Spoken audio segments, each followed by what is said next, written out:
We just heard England manager Thomas Tuchel, but we can hear from the man who opened our scoring tonight. Bukayo Saka is with Fake Rovers. Bukayo, we literally spoke 2 days ago and you said you definitely wanted to score more goals for England. You go and do it again, and that one was a beaut. Yeah, another beautiful goal in the same end at Wembley. So, yeah, I'm really happy with that strike today and with the win as well. Does it rival the Ukraine one that you said was your best? No. You hit it so sweetly, though. Talk me through it from your peripheral vision. Yeah, it got deflected after Nico took a shot, and it just set up so nicely for me. As I said, I'm going to hit this far post. And yeah, when it left my foot, I knew it was going in. It was a really clean strike. So yeah, beautiful goal. What was going on? We thought you might be injured at one point. Was there a problem with your boots or something else? No, I needed to change my boots. That was it. I wasn't injured or anything, no. We saw you do the rotation moment and feared the worst, but you've just got through 90 minutes, which is fantastic. How did you feel out there? Yeah, it's another 90 minutes in the legs, and yeah, it's good for me. And I felt good out there. Towards the end, you know, it opened up. If I had a bit more energy, you know, maybe I could have got another one. But, you know, like I said, we're happy with the result. 2-0, another win, and yeah, still building the momentum, so happy. It was really fascinating when the 4 changes were made and there was a new injection of energy on the pitch. How did that feel, and that dynamic that we've not seen before? Yeah, I think the subs that came on today did really well. Obviously, Ebbs got the goal, Phil set it up, Jude and Hendo ran the midfield really well, so they definitely gave us that extra energy, and yeah, helped us get the second goal, so we're happy with them. Excellent. Well played tonight. See you in Albania. See you there. Thank you. Yeah, Bukayo Saka there with Fake Rovers. Let's go to Michael. He's an Arsenal fan. All right, Mike? Mikey? You know, I was trying to watch my TV. All of a sudden, I see Jamie O'Hara and Tibi talking about bench chairs and not being qualified enough to play the World Cup. I mean, do you really think he shouldn't make it to the team? You know what I mean? No, I said if I was picking the team tomorrow, I think Anthony Gordon and Rashford would probably be in front of him. I'm not saying he can't make it. After tonight's performance, he stakes his claim to get in there, isn't he? No, you know, my point is, Eze creates a lot of opportunities up front, and he creates a lot of problems for oppositions, you know, to stabilize. So you shouldn't say something like that, knowing that he's a huge plus, he's a weapon. You can use him. You know, I'd love to use him. I'm not saying I don't want to use him, but if you're going to pick a squad tomorrow, based on this was before the game, I'm guessing you're talking about when I was on Sky earlier. If you're talking about Eze before tonight's performance, you know, Anthony Gordon doesn't play. If I was going to pick a team in terms of what I think Thomas Tuchel's structure is in terms of pace on the wings, getting in behind, probably Anthony Gordon and Rashford are in front of Eze. Eze's scored tonight and he's come on and done a job. So he can stake his claim to getting the side. I'm not saying you wouldn't take him. I'd love Eze to be at top form and performing for England and getting there. But I don't know. Someone's going to miss out. Someone's missing out. You can't take them all. You know, the thing is, I understand the generational hate you have against the Arsenal team. I understand that. But remember, Arsenal won it for you tonight. Remember that. Sorry, Michael. I don't know what you're on about. Michael. I'm with you. I'm just saying. Michael. Jamie sounds ridiculous when he makes certain statements. Michael. What are you on about Arsenal? Why have you got? See, this is why people cringe at Arsenal, right? You have just phoned up Arsenal. You said won it for you tonight. You're not English, right? I'm American. Right, okay, fine. I don't know. You might have an English parents. I don't know. Why have you made this about club v country? It's got nothing to do with that. Well, no, I'm saying no. It has something to do with it. His performance in Arsenal is why he's playing. No, forget Arsenal, Michael. It's got nothing to do with Arsenal. It's about the best players in England playing for the national side. This has got nothing to do about club. Don't put he's an Arsenal player. He's an Arsenal player. That's my point. What does that matter? What does that matter? Sorry, you're going to have to explain this to me. Why you phoned up, right? There are Arsenal fans listening to this cringing now because you are Cringe FC. You do cringe. This is what you're all about. What's this got to do about beating Serbia? Because 2 Arsenal players scored. It's not about that. No. Why are you bringing that into it? Jamie O'Hara doesn't believe in his heart that Eberechi tomorrow should be on the team. Well, that's an opinion. Okay. Who do you think shouldn't be in the squad? No, it doesn't matter who I think. I'm saying. No, exactly that. Then why do you make it? Honestly, put your club bias away, Michael. Now listen, go and support America. Go and support America, mate. Honestly, go and get your stars and stripes out. No, seriously, that's got nothing to do with. You and I we want the best for our country. And if it means the Spurs, Arsenal, Liverpool, Man City plays, and if any Chelsea player win the World Cup, I'm all for it. Absolutely. Honestly, Michael, you're just... Again, Arsenal fans listening to that game. Who's this? We've got another Arsenal fan. Chris has phoned us up. Right, Chris? Hopefully Chris is going to be more balanced. Hello, gents. You all right? All right, Chris. How are you? Go on. Yeah, not too bad, lads. Can I just ask you, Chris, that last call about... Make it about Arsenal. I don't know what you think, no. Ryan. I mean, we're all together, aren't we, when it comes to this, aren't we? Oh, 100%. Best players have to play. Best system has to start. It's about the team, isn't it? We watched enough of failure over the last 50-odd years to, we're doing all right at the moment. It's just keep it about country, not club. Yeah. My point being, only because you said something then, Jamie. Go on. About after what you've seen from Eze this season, you wouldn't necessarily have him in the England squad. For now, if I was picking it tomorrow, but this was before tonight's performance, remember? Yeah, and I get that. He's come to the Arsenal, he's had a bit of a, I'll say slow start. We're top of the league and he's playing and we're winning games of football. So but the last 2 years, I think the credit he's built up for Palace, won in the FA Cup, won in the Community Shield, gone to Europe for the first time. He's come to the Arsenal. Obviously, he's not the main man like he's used to. No. But that's my point. No, it's just maybe I'm missing something. I think Rashford's had a great start at Barcelona and fair play to him. So he's definitely got a very good chance of starting in the World Cup. Mm-hmm. I'm still a bit confused on this Anthony Gordon thing. Well, the reason, but Anthony Gordon, Thomas Tuchel likes Anthony Gordon because he's direct, right, Chris?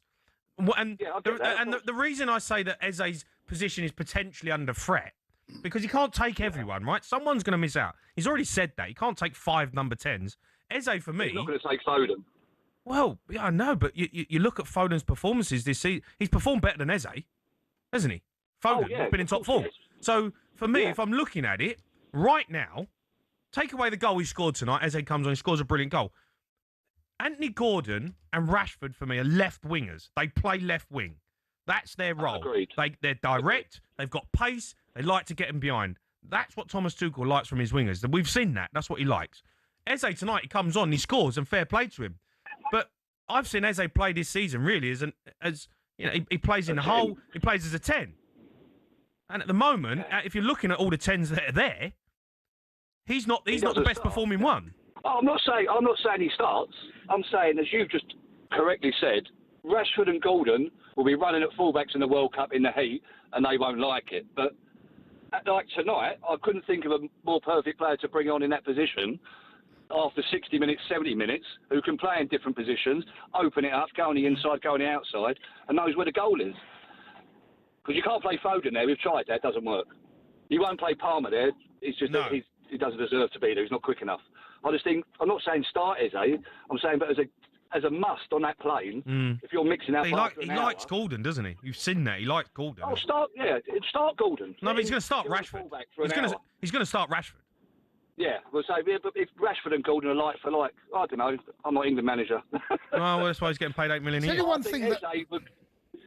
one thing that it appears... Sorry. Sorry, sorry, I thought you finished. Go on, you carry on, sorry. No, you carry on. You go. No, one thing that it appears that Tuchel likes is pace out wide, right? He likes pace. I think that's one of the reasons that Grealish has not appeared. Grealish, as technically gifted as he is, he slows the game. He can slow the game. He has touches. One thing I love about Gordon, right? And he's never going to be as technically gifted as Grealish, but what he does, he gets the ball, there's grass in behind, he's knocking that past you, and if he gets in front of you, you ain't catching him.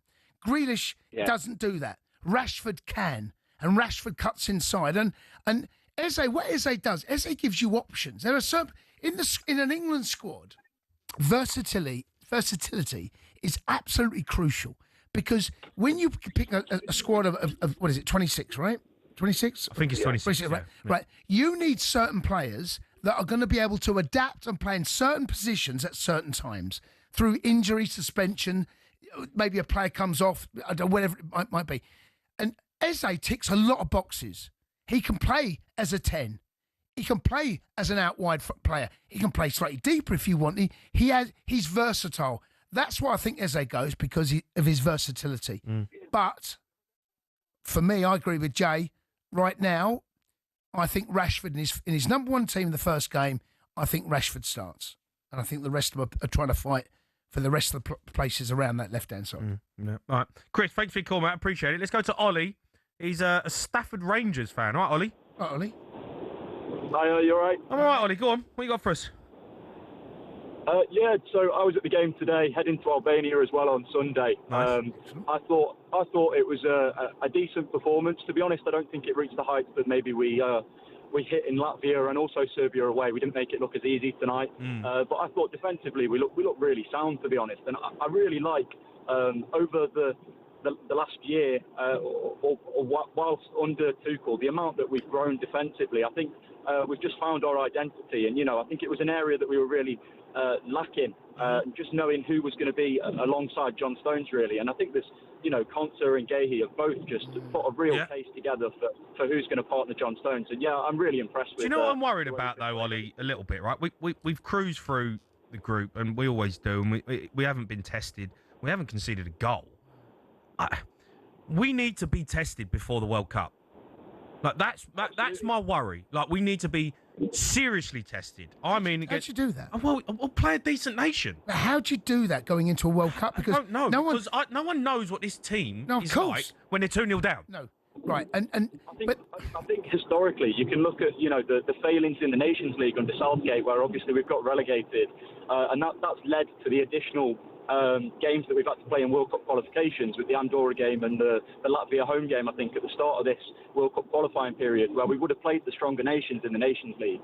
So I think that big failure historically has led to the situation we're in now, where really we've not been tested. Yeah, and look, it all looked great. We can talk about Elliot Anderson, Rashford, Eze coming off the bench, and the way we look with Saka and Kane dropping in. It all looks brilliant. It's all hunky-dory. What happens to this team when France go 2-0 up in the World Cup? Like, we haven't seen a reaction because we don't, and I know it's so difficult to find that, but I just worry that we ain't been tested enough. And I know it's so difficult because we don't play the big nations, but I don't know. Is there any friendly? I mean, there's another. Oh, we got in March. And we don't know who we're playing yet, right? We don't know what teams we're going to face. No, that's not been announced yet. But the problem you've got going into a major tournament is that you're not going to want to play someone, and you've got to wait until it's on the 5th of December, by the way. Then if we get a South American team, then we might get an option to play a South American team that isn't at the World Cup, or someone that's not in our group, right? Yeah, I know. And then they might have Scotland. Yeah. So they want to play against the European side or something. That's how it'll play out. But you're not going to be tested. The only way you're going to, and to be honest with you, right? The big dogs don't really get tested. I mean, maybe Argentina, Brazil, maybe they play one another, but generally it's when you get there. It's how you cope with being tested. Is he still there, by the way, Ollie? Yeah, he's there. Ollie? I'm here, yeah. Yeah. Do you want any recommendations for a couple of clubs? Where are you going in? Is it whereabouts in Latvia? Well, Albania this weekend. Albania, so I'm actually going the Brazil-Senegal game on Saturday, and then heading to Chris Eubank Conabentu, and then flying out to Albania Sunday morning. So it's a busy one. Right, okay. Do you want any nightclubs? In Albania? Yeah, go on. Okay, hold on. Yeah, get some recommendations for me. Here we go. There's a Lust nightclub here. I've got it here. It's got 4.5 stars, 131 reviews. Hold on. Yeah. What else we got? Do you know what? 4.7 stars. 4 Elements, apparently. It's good gaff in Albania. Yeah, the rating's good. Yeah. Ollie, get yourself to Lust and 4 Elements. Yeah, Lust. Well, I'm in a €7.50 hostel for the weekend. You have some money to spare. Hold on, €7.50? No, you're not. €7.50. No, you're not. That's an unbelievable bargain. So you're getting your head down in Albania for £7. Yeah, with breakfast. Mate, you don't know what it looks like, though, do you? What's it called, the place you're going to? Oh, I haven't got a clue, mate, to be honest. Booking.com's finest. Yeah. Booking.com. Never let you down, mate. 9.5 star, mate. 9.5. 9.5 on the Richter. Bit of lust. Bit of lust, I mate. don't know what goes. I mean, Brilliant.